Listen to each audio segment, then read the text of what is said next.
Right, let's get to it. Hopefully the Lionesses won't be as all over the place as we are today.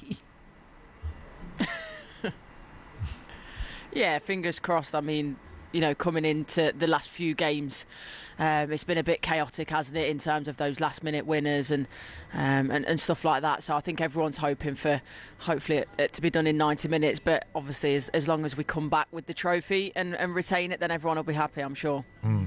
Well, I was saying to Natalie earlier, Courtney, that one thing that's concerned me and Lauren James is, look, we see this so often in sport, and especially in football, where players put their hand up, they're fit, and the medical team give them the backing, and just keep your fingers crossed that she makes it through the game, because of course it's a massive important game for her, but we see so often that players come off injured in these type of games as well. Yeah, and I think obviously that was sort of the issue in the semi-final. She picked up a little bit of a knock, and you know well, Cask, in terms of the way that your body reacts when you're coming back from injury. So those little ankle rolls that maybe if you're, you're fitter, you can get over it quite quickly. Whereas obviously when, like Lauren James, you're coming off the back of the injury, you're a little bit less robust. And there's, a few players in the squad in terms of Lauren James, we mentioned, Georgia Stanway, Lauren Hem, Alex Greenwood, that have been coming off periods of a long layoff due to injury. So yeah, that is a bit concerning. Obviously, Lauren James was out on the grass yesterday, which is a positive, but how fit she is obviously remains to be seen, and until today.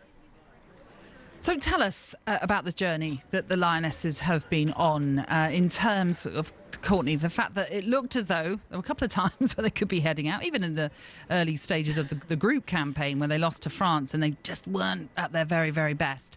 How on earth did they reach this final?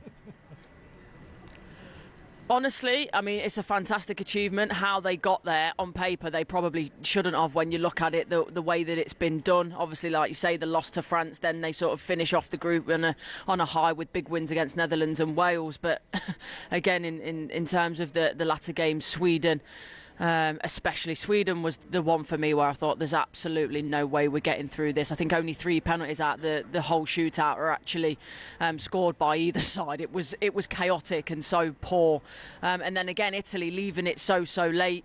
Sort of the late equaliser, we get a penalty. Chloe Kelly actually misses it initially, then she puts the rebound in. So I asked Serena Wiegman actually yesterday, in terms of, or yesterday or the day before, they're all moulded into one now, in terms of one word, how would you sum up this tournament? And she said crazy. I cannot disagree with that. Crazy roller coaster.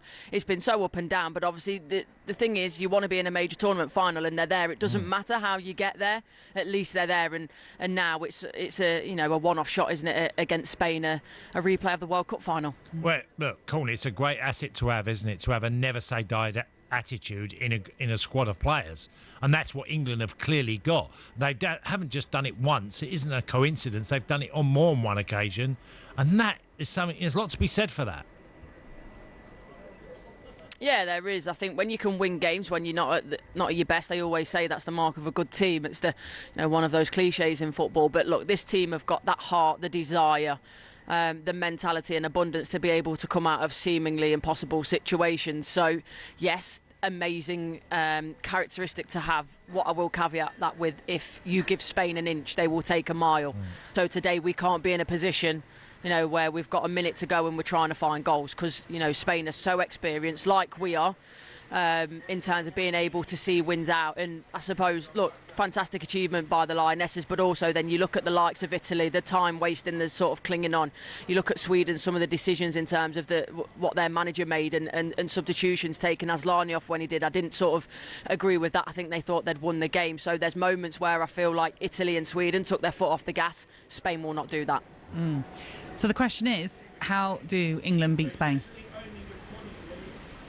For me, it's about the midfield battle. I think Spain have the best midfield in the world, so we've got to stop it getting there. The high press is something that we've been really good at this tournament at times, so we need to make sure it doesn't get into the midfield, stop it at source, and then when we do get it, Spain play a really high line.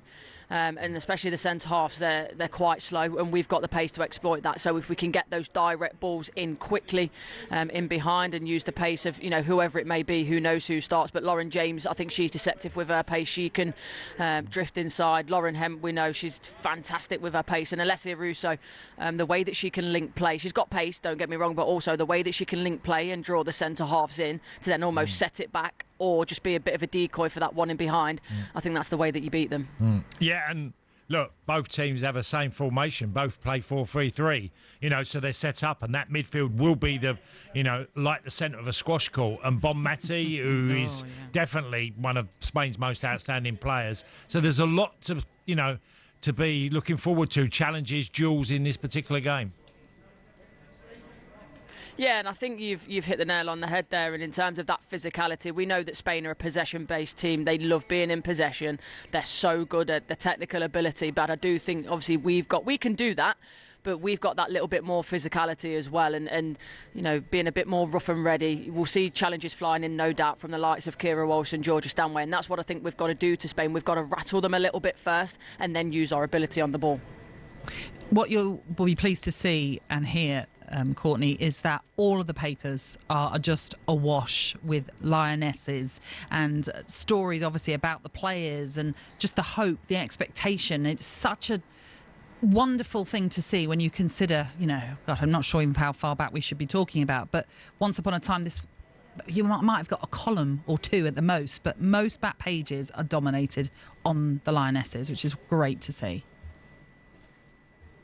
Yeah, love to hear that. Obviously, out here, you're in your own little bubble. So the fact that, you're mentioning that about home makes me smile. And to be honest, you don't have to go back that many years to look at the change in women's football and the sort of the lack of media attention there was around the squad. So long may it continue. And hopefully a big win for us tonight makes that, keeps pushing that on. Yeah, very much so. Enjoy it, Courtney. Bring us the luck. Bring us the win. Thank you very much. I'll try. Cheers, Courtney. Bye-bye. Yeah, that's Courtney Sweetman-Kirk then out in Switzerland ahead of this Euros final, with England taking on the world champions Spain. So it's the European champions against the very best in the world. Our coverage will begin at 4, but in fact the kickoff is at 5 right here on talkSPORT with Adrian Durham, Joe Shannon and the former England striker Tash Dowie as well.